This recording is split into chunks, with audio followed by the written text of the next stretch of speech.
every now and again, there's a commander that people ask for repeatedly, and eventually I'll build a deck for them. And then sometimes there's Cody ELXXLL or EIIXXII, I don't know which one, who's spammed, love your content. I'd like to see what a budget Kathril Aspect Warper can do between the amount of self-mill with a bonus and a multi-word keyword French vanilla cards, blah blah blah. I'm not reading all that. I'm not reading all that. Especially not when it's the same comment over and over and over again. Now, luckily, it's only been on, like, what, seven videos? And then there's one person with a unique comment on the Kathril saying, awesome deck. I have this commander myself, and it's really fun to play. What about a Kathril Aspect Warper deck? It's quite strange and could be cool to see. Now, I'm not saying this to shame Cody or to say that Ivar Skowland is better at commenting or anything like that. I'm not here to do that. That's not my job. My job, actually, here is to say I've heard what you want. I've heard what you've asked for. And yes, today we're going to be talking about Kathril Aspect Warper, and we're going to be building a deck around her. Alrighty. I hope you all are excited. Kathril Aspect Warper is probably one of the most unique commanders in Magic the Gathering, with, albeit, one of the least unique play patterns in execution. It is an Abzan and 2 3/3 Nightmare Insect, and whenever it enters the battlefield, you can put a flying counter on a creature you control, if a creature in your graveyard has flying. Then you do this again for First Strike, Double Strike, Death Touch, Hexproof, Indestructible, Lifelink, Menace, Reach, Trample, and of course, Vigilance. And then afterwards, you will put a 1/1 counter on Kathril for every counter that was placed on a creature this way.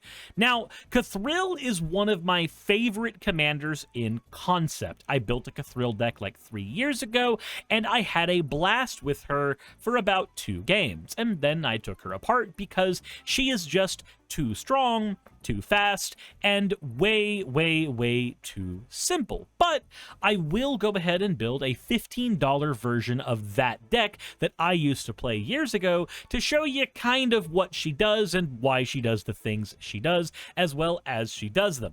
So, our game plan is going to be to get Kathril on the board with every keyword in her repertoire all at once, only ever once, and then attack our opponents 3 times and end the game. We are going to be playing a Voltron strategy, but we are not going to be doing the usual Voltron thing where we suit up the commander with stuff on the board.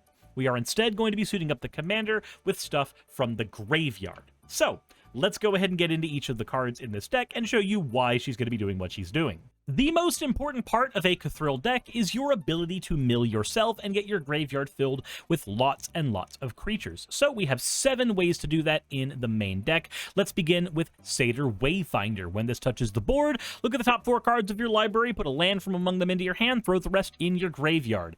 Very, very obviously, we just want to see creatures with keywords touch the graveyard. Winding Way does very similar. Choose creature or land, reveal the top 4 of your library, put the chosen one in your hand, the rest into the graveyard. It's Satyr Wayfinder, but a sorcery. Grisly Salvage lets us look at the top 5 cards and then put a creature or a land card from among them into our hand. The rest go to the graveyard. Druidic Ritual lets us see the top 3 cards and then take a creature and a land from the graveyard into our hand. In the Presence of Agents does the exact same thing. Say Its Name does the exact same thing. And then there's Old Stick Fingers, which allows us to pay X into Old Stick Fingers, and then reveal cards on the top of our library until we hit X creature cards.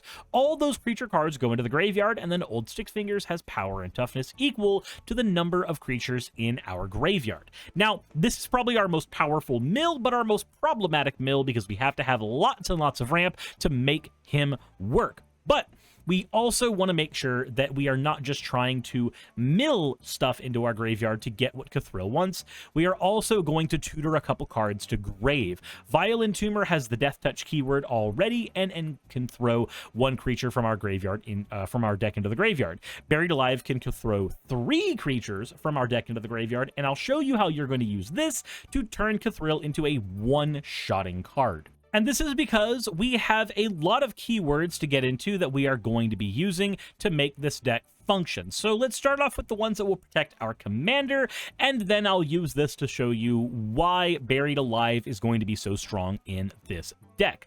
Looking at the very first card, we have Oketra the True. It's got Double Strike and Indestructible. It can't attack or block unless you got 3 other creatures. It's got the ability to make creature tokens, but we're not ever going to be playing Oketra. We're playing it for the Double Strike and Indestructible. Then we have Zatalpa Primal Dawn, who, spoilers, I'm actually working on a commander deck as well for, but Zatalpa has Flying, Double Strike, Vigilance, Trample, and Indestructible. Hold a pin on Zatalpa so I can show you what we're doing with it. Then we have Copper Host Crusher, Trample and Hexproof, Plated Crusher, Trample and Hexproof, Conifer Strider just has Hexproof, Phylactery Lich has Indestructible and a bunch of text we don't care about, Basara Tower Archer has Hexproof and Reach, and this is going to be one other part of our massive power-up for Kathril, and then we have Barbed Servitor, who has Indestructible. Now, after all of that, that is 8 ways for our deck to engage in protection for our commander. 4 of those grant Hexproof, and 4 of those grant Indestructible, with several of these cards granting multiple keywords to Kathril. The game plan is going to be to put every single keyword not on other creatures, but only on Kathril, and then aim Kathril at an opponent and win the game that way. But we need other things to do besides just protect our commander, so we have 10 evasive keywords on top of here. Menace is a form of evasion, Flying is a form of evasion, and Unblockable is a form of evasion, but Unblockable is not a keyword that our commander can see, so instead, we're going to look at cards like Aerial Responder, which gives Flying, Vigilance, Lifelink. Sunblade Angel, which gives Flying, First Strike, Vigilance, Lifelink. Sky Spear Cavalry with Flying and Double Strike. Shrike Force with Flying, Double Strike, and Vigilance. Nighthawk Scavenger with Flying, Death Touch, and Lifelink. Salvation Colossus with Flying, Vigilance, and Trample. Sky Hunter Skirmisher with Flying and Double Strike. Vampire Nighthawk with Flying, Death Touch, Lifelink. Konoros Hound of Aetherios with Vigilance, Menace, and Lifelink. And Assault Intercessor with First Strike and Menace. Every one of these has effects that in some games you will use for some purpose, but for our purpose with Kathril, we only want to see these cards touch the graveyard. Now let's get into some very quick math on what we are going to be doing. If we bust out a handy calculator, let's go ahead and see what Buried Alive can grab for us. If we are looking at Zatalpa, Zatalpa has multiple keywords on it. So we are going to go ahead and get Flying, plus Double Strike, plus Vigilance, plus Trample, plus Indestructible. 5 keywords. Now we can get 2 more keywords from Basara Tower Archer in Hexproof and Reach. This means when Kathril touches the board, she will be a 3/3 with 7 1/1 counters. This means we only need 1 more 1/1 counter in order to have lethal if she has Double Strike. So if we scroll up to our evasive creatures, let's look at, say, not Sunblast Angel. I think the best one to go for would be Sky Hunter Skirmisher or Shrike Force, either of these. The Sky Hunter Skirmisher or the Sky Spear Cavalry or the Shrike Force will give us 1 more keyword with Double Strike. So add 1 and we'll have Double Strike. Now, this means our commander will come down with 3 power plus 8 1/1 counters as an 11/11. As an 11/11 with Double Strike, if our commander attacks anyone at all, they will take double damage if they are not blocking, meaning they will take 22 commander damage. This means that no matter who we attack, as long as we have any of the cards I named in the graveyard, our commander will just automatically win the game for us. And there are other ways to facilitate getting these keywords as well. If we bust out the calculator again, let's look at Sunblade Angel. Flying, First Strike, Vigilance, Lifelink. This means we have 4 keywords already. Going down to the protection side of things, Oketra the True gives Double Strike and Indestructible, and the Plated Crusher gives Trample and hexproof. That's 8 keywords again. So long as you have double strike and 8 keywords on Kathril, she will always hit for 22 damage, killing anybody. And I'm showing you multiple ways to do this so that you know that there are multiple combination of cards in the graveyard just at 3 that will win the game for you. And this is why Buried Alive is so powerful. If you want to depower the deck, you literally just have to remove Buried Alive and you will cut the deck's power in half. This is because there are so many ways for Kathril to get lethal off of just Buried Alive, and these are just the options you have as a $15 deck, or $16.13, counting the 45 cents that the commander costs on average. So $15.50, I'm sorry. That all said, there are some other things to take into account. If our opponents remove our commander between the time we play it and the time we attack with it, we will be in a very disadvantageous spot, as we are a glass cannon deck. Now, there are 2 ways to facilitate solving this problem.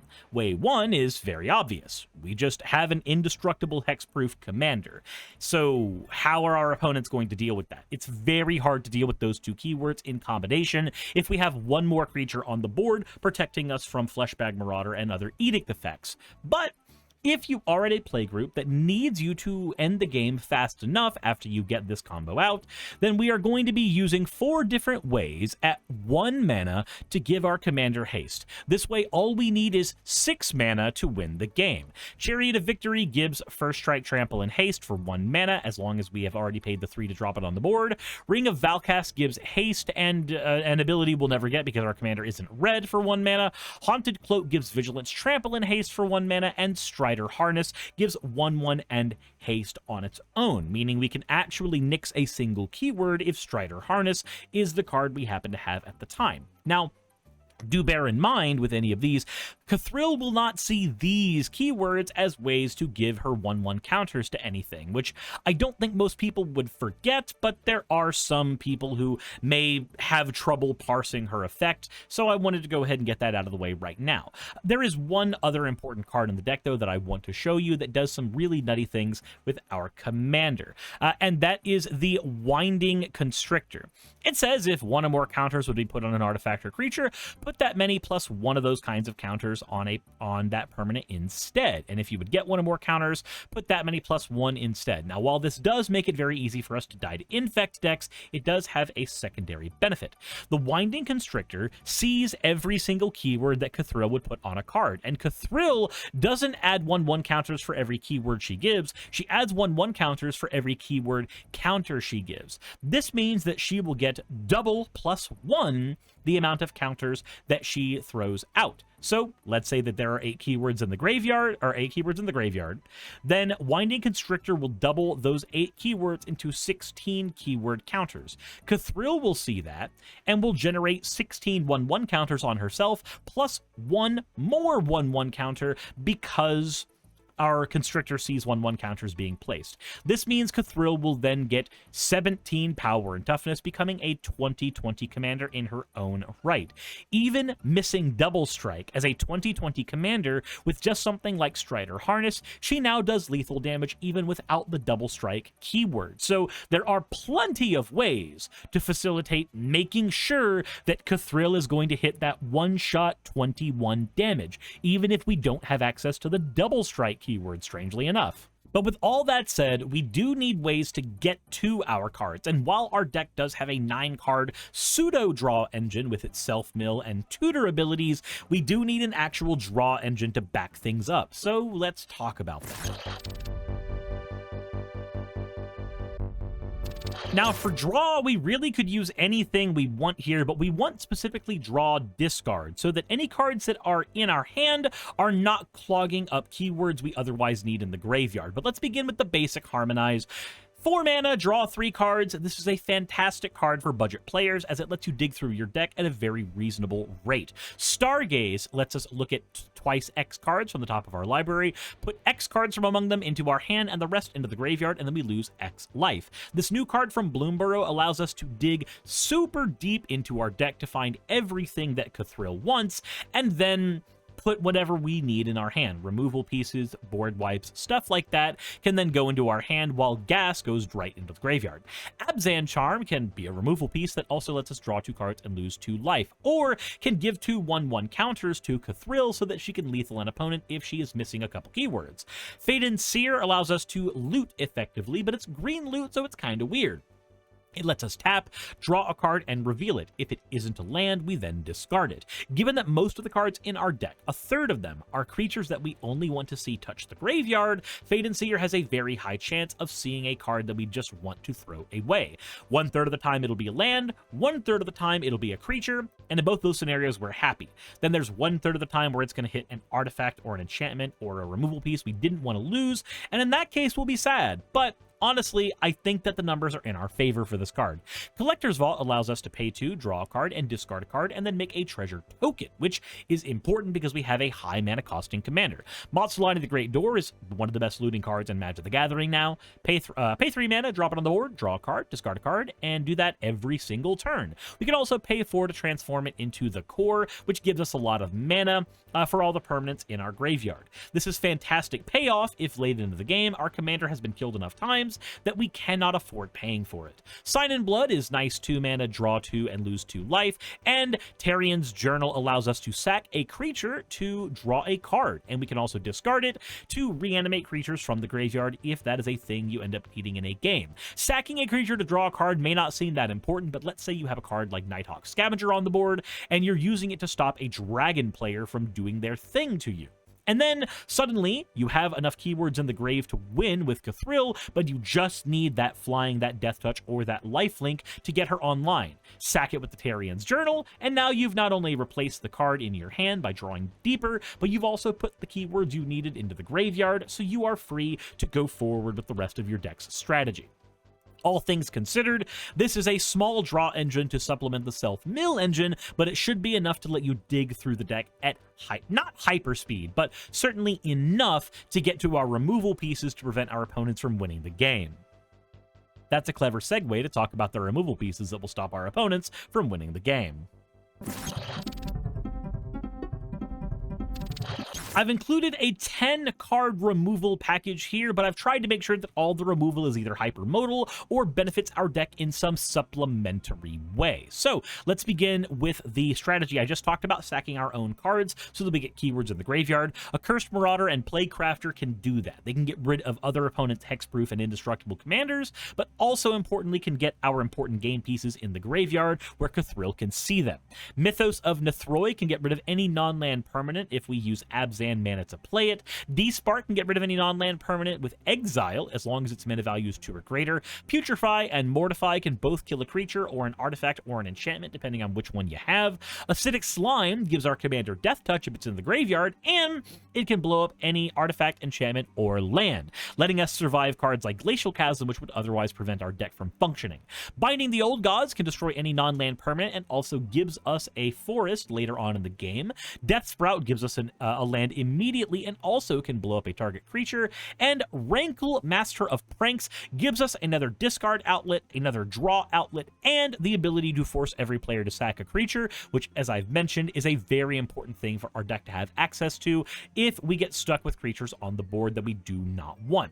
Then we have a myriad of board wipes, and each of these board wipes do not affect our Kathril. Now, while in most circumstances I would not care about using any board wipes at all, just use whatever you want, because Indestructible is a keyword she can get easily, it is not a keyword inherent to Kathril, so sometimes we will need to make sure that she will survive the board wipe or will come back from it. Also, there are some times that Kathril will come down and will not have keywords that she needs to lethal our opponents, and that's where board wipes like Necromantic Selection come in.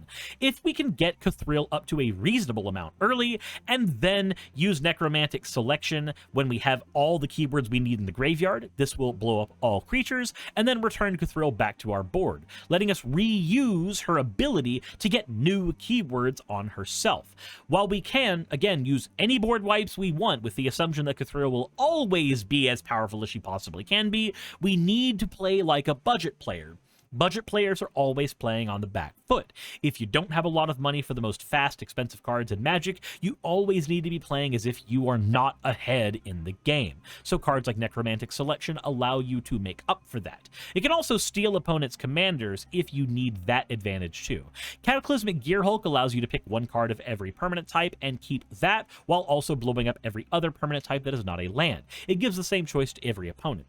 With this, we'll keep our commander and blow up everything else on everybody's boards. Dune Blast blows up all creatures except one, and of course, we're going to pick our commander as the one to keep and blow up everything else. There are some situations where our commander will already have Indestructible, and so we can use this to keep, say, a Nighthawk Scavenger or a Vampire Nighthawk up to protect ourselves from crackback afterwards if we need. And there are some cards like, say, Assault Intercessor, which really like staying on the board after board wipes to punish our opponents further, that can be used as an alternate win con if we need. So Dune Blast is perfect for scenarios like that where our commander is already set up.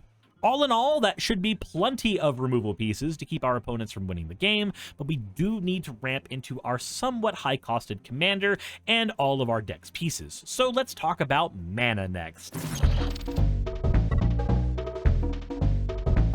Our deck is going to be running 10 ramp pieces, with some of these pieces even contributing keywords to our commander, or at least one of them will be. But let's start with Charitable Levy, a card I adore now. Non-creature spells cost 1 more to cast, which is only going to affect our opponents for the most part, because whenever a player casts a non-creature spell, we put a collection counter on the levy. After 3 collection counters happen, we draw a card and then get a plains from our deck and put on the battlefield. We'll use this to get a dual land on the battlefield, because of course, in our deck, we don't care about just having a plains. But the fact that this replaces itself and gets a dual land out is fantastic for 2 mana.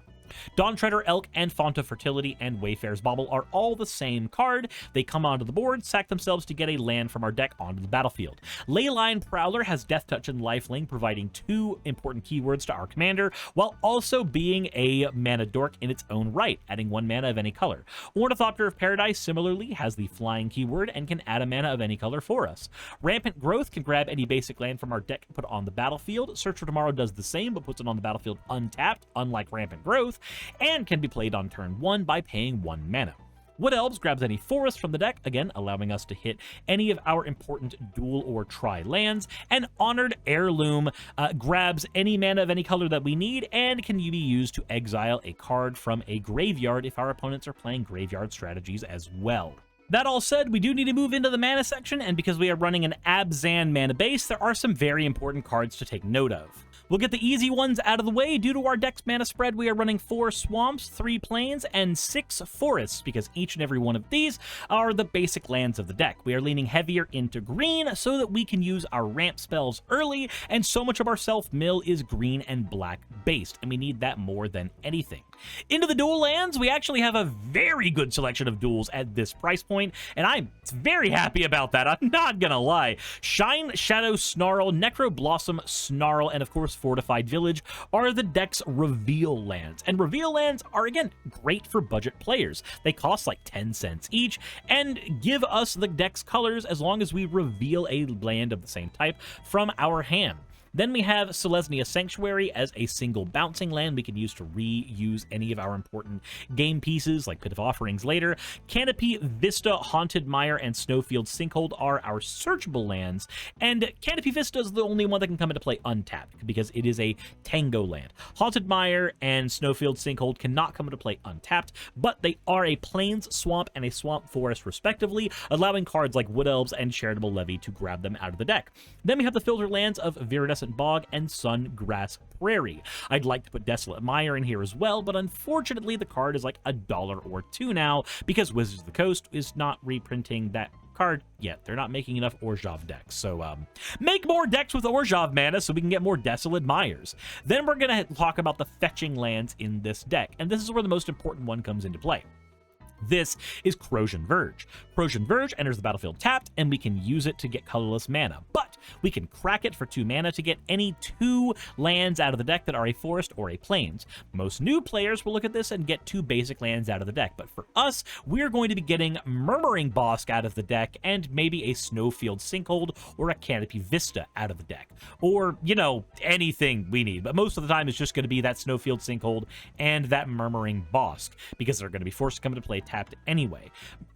Just make sure that you're getting dual lands with this thing. Don't get basic lands with this. Basic lands can be got with Terramorphic Expanse, or Evolving Wilds, or Deceptive Landscape, or Promising Vein, or Shire Terrace, or Myriad Landscape. Each of these grabs basic lands from the deck, with Myriad Landscape being the close analogy to Crows and Verge. But I do want to highlight Deceptive Landscape. We are a 3-color deck, so we get access to one of the best lands in Magic, in my opinion. Just a beautiful card.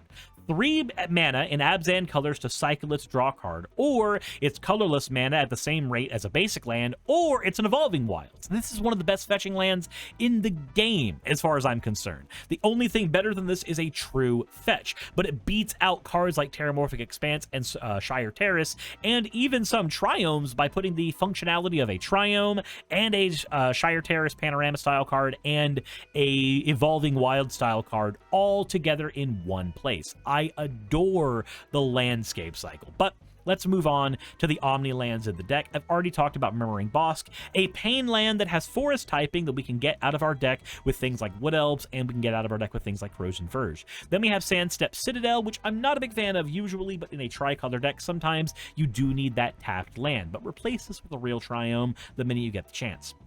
And then we have Command Tower and Exotic Orchard as other Omni lands. Very easy, very normal. And then we have some utility lands as well. Rogue's Passage to give super evasion to our commander, Pit of Offerings to get rid of problematic cards in the graveyard, and Nesting Grounds to give us more counter manipulation, because sometimes we do need to move a flying counter from Kathril onto something else in case she's about to die. There's many reasons we would use Nesting Grounds, but it's here to help our deck out as we need.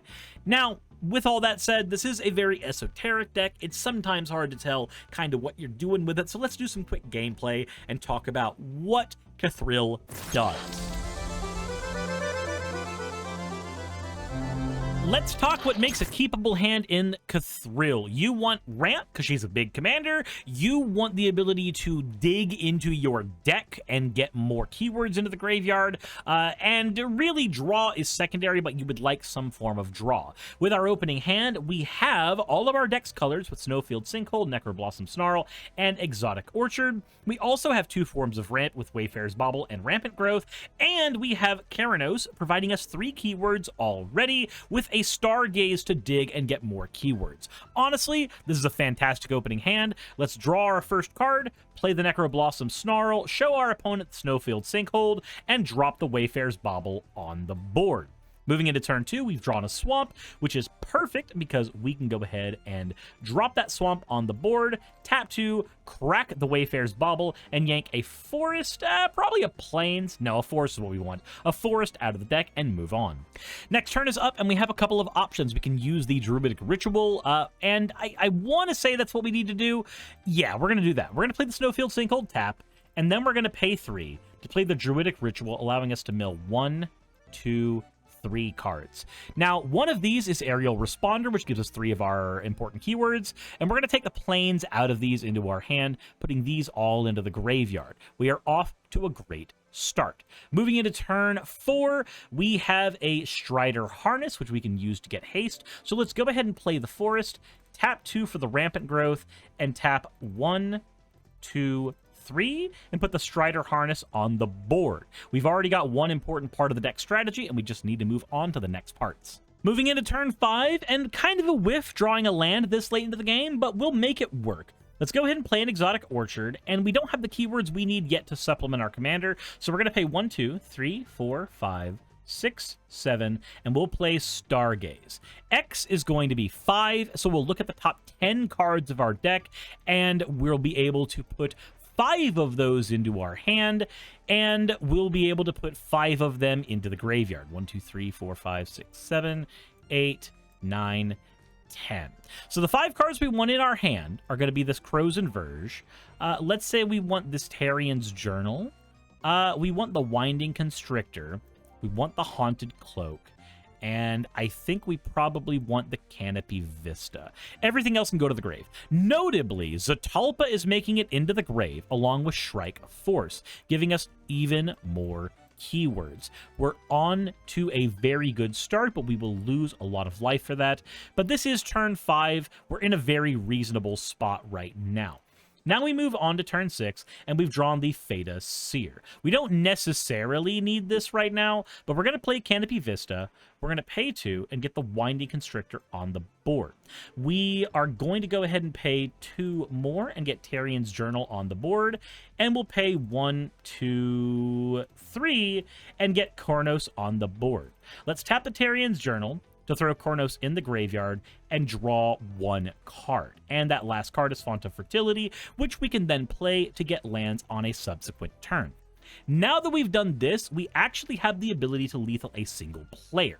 You may not see it yet, but I'll show you. As we move into turn 7, we draw Plaguecrafter. Not super important for our strategy right now. We will pay 1, 2, 3, 4, 5 and get Kathril out onto the board. This is where we need to do a graveyard check and see what we have access to. Kornos gives us access to Vigilance, Menace, and Lifelink, so that's 3 keywords. Zetalpa has Vigilance, but it does have other keywords amounting to 4 keywords that we did not have previously. So Zetalpa is giving us Flying, Double Strike, and Trample and Indestructible. Past that, we need, say, First Strike somewhere, and we don't really have that. We already have the lifelink there, so we have 7 keywords right now.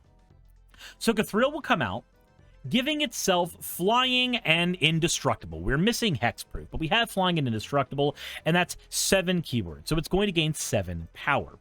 But we have Winding Constrictor, which will allow us to double those counters, meaning it will come out not with 7 counters, but 15 counters, 14 doubled plus 1 more. So Kathril with 15 counters is now an 18-18 Kathril. We'll pay 1 and add the Strider Harness to her, making her a 19-19 Kathril with Haste, Double Strike, and Flying and Menace. So if an opponent does not have 2 flyers specifically on their board, Kathril is now going to hit for 36 damage, ending that player's life, both with command damage and also just in general with big damage. This is also gaining us 36 life because lifelink is one of the keywords that we slapped onto our commander, taking us from 34 up to 72 life. Now we've got 1 2 mana open still. We can go ahead and say that that last bit of mana we can just use for Font of Fertility, but we're going to play like good players. We're going to drop a Cave Urge down, and we're going to hold up this mana in case our opponents play anything. This will let our opponents feel like we've got something we can use, when in reality, we're just using it to crack Font of Fertility and go get a land out of our deck. Moving on to turn 8, and we have plenty of mana to do whatever we want. We really aren't hurting for anything whatsoever as far as the gameplay is concerned. We've basically already won. We aim Kathril at 1 player, ending their life, adding 36 life to our own, putting us at 108, and then that's it. The last player standing needs to either combo us out or deal commander damage to us, but if we've selected the right players to end the game with, then it doesn't matter what they do. Now, they could use Path to Exile or something to get rid of Kathril, in which case we'd be starting all over again, but that would just mean summoning Kathril again with our boatload of mana from all the ramping we did, and just attaching the Strider Harness again. It's very unlikely that 1 player will have the ability to both exile our commander and get rid of the Strider Harness, especially when we're going to pay 3 and put a Haunted Cloak down so we have another instance of that effect from Strider Harness in case we lose it. All in all, this is why I stopped playing Kathril. Even at a hyper budget, she comes out so fast and kills players so easily. This is my argument. This commander is my argument for when people say that they are playing budget, they don't have a lot of money, so they can't win their games. This is my argument against those players. Build this deck. Pick this thing up. I'm not sponsored by TCG Player yet. I'm not sponsored by them, but, you know, go to Moxfield and pick this up either on TCG Player, Card Kingdom, what have you, and run this at your local Commander scene and tell me how it goes. You will never say, oh, I'm only a budget player, I can't win games. You'll never say that again. This Commander hits way too hard. If you don't get Bajuka bogged early, this Commander just goes off to the races and wins the game for you. But what if we had a little more money to invest in this thing?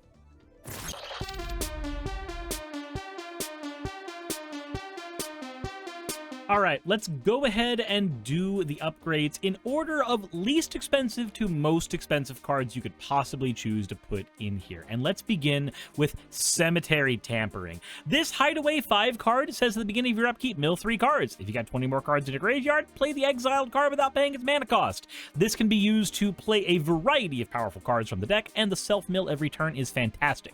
Undo Inversion is a great card to add in as a easy upgrade. Just take out a Plains, put it in Undo.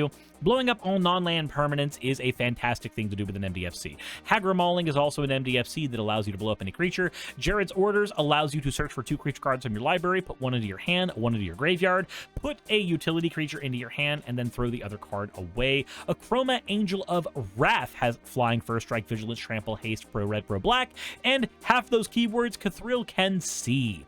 Head Shredder says whenever one or more lands are put into your graveyard, put them on the battlefield tapped, which, with the amount of mill you do in this deck, is fantastic. Slippery Bog Bonder has the Hexproof keyword and can replace any of the bad Hexproof cards in the deck, because it can also be used to add Hexproof to Kathril after the fact. Disciple of Freyalise can sack a creature to draw cards equal to its power, and then you gain X life, which is fantastic and a good way to get rid of problematic cards on your board that are clogging up important space for keywords. Assassin's Trophy is better removal that you can throw in any bad removal slot. Ripples of Undeath lets you mill 3 and then draw 1, basically, as long as you pay 1 and use 3 life. Fell the Profane can blow up any creature or planeswalker while also being an MDFC, so it's a land when you need it. Sylvan Carotid has Defender and Hexproof, and the ability to add 1 mana of any color. Having Hexproof on one of your mana dorks is a fantastic thing to have in a deck like this. Easy, easy, easy to use early, and then sack to Atarian's Journal to get that Hexproof keyword. Valagad Recovery gets any of our milled cards back from our graveyard into our hand, while also being a land on the backside. Glitza Sunslayer has First Strike and Death Touch for our commander, while also giving us draw power and enchantment removal. Eerie Ultimatum is a separate win con we can use that lets us get all the creatures from our graveyard back onto the battlefield for one final hurrah. Because they are all giant keyworded monsters, they can win a game on their own just as fast as our commander can. Lightning Greaves is another way, along with, say, Swiftfoot Boots, to give our commander haste and the ability to protect itself. Achroma Vision of Ixidor has Flying, First Strike, Vigilance, Trample, and it gives all of your creatures 1/1 for every keyword that it has listed on Achroma, meaning it pairs really well with the Eerie Ultimatum. Then Entomb is another way to get keywords in the graveyard, and Ozolith allows us to hold on to any counters on any card that leaves the battlefield, letting our Kathril potentially have 5 or 6 copies of all of its keywords and 1/1 counters. And finally, the biggest upgrade you could throw into this deck is the Sire of 7 Deaths. This alone has Reach, Lifelink, Menace, Trample, First Strike, and Vigilance. All of those keywords already, which are fantastic for what our commander is trying to do. Definitely, definitely, definitely throw Sire of 7 Deaths in the deck if you happen to have a copy of it. And with that said, that is everything about this version of Kathril Aspect Warper. There are go-wide versions of the deck, which may be more interesting to some of you, but I found that the most powerful version of the deck is the one that just gets Kathril out and aims it at somebody's face and wins the game. And of course, if we are playing a budget deck, then we are operating on the back foot all the time, so it is best to aim our decks in a way that allows them to win games sooner and more powerfully, because we are always going to be at a disadvantage as budget players for against people who have $300 or $400 to sink into their decks. This is why I carry my $15 decks on me along with my full power decks, so that depending on the type of game I'm having, I can use those decks or even hand them off to a newer player for them to play with and figure out how a budget deck feels, because they do feel much different from a fully powered, fully streamlined deck, even if they have all the same power and bells and whistles. That all said, let me know what you think in the comment section below. I think Kathril is a fun commander once or twice, and afterwards, if you really like one-shot Voltron, then she's going to be the commander for you. If you don't, then you'll have had your fill, and at least you only spent $15 building this wonderfully fun deck. Again, wonderfully fun a couple of times. That said, let me know what you think in the comment section below. Hit the like button if you haven't already. Subscribe if you haven't already. Maybe consider supporting me on Patreon if you want to. But that all said, hopefully you guys enjoyed this, and I will be here for another video tomorrow, trying to make sure I have videos out every day of the week except the weekend. That all said, thank you for watching, and insert end of video tagline here. Hey, just wanted to give a quick thank you to all of my wonderful patrons who help keep me afloat and help keep this channel going. YouTube and Twitch are wonderful platforms, but at the end of the day, stability is not one of their strong suits. If you want to support my channel, then obviously Patreon is one of the best ways of doing that. Link is in the description. But I do want to personally thank everybody who has contributed to the channel. Those people would be Red Joker, Purple Poundini, Jemshin, Briskreek, Jupe the Malignant, Michael, Ravalern, Mabbity Babbity, Astral Frontier, Autumn and Angel, Nixie Chan, Agamotto, Victorian Alchemist, I'm not saying the last part of that, and you know that, Arcton Arclacier, Kiratorian, Dren Hadamata, Jordan M, John L, Lord Bleck, Smiling Game Master, and Fire Shard. And everyone else who supports my channel and lets me do what I do full time. This is a dream job of mine that I never believed that I would be able to take full time, and with your help, I've been able to do it. So thank you so very much for that. Thank you for watching the video. I hope you all enjoy, and I hope you all are having a wonderful time. I will see you all in the next one, hopefully.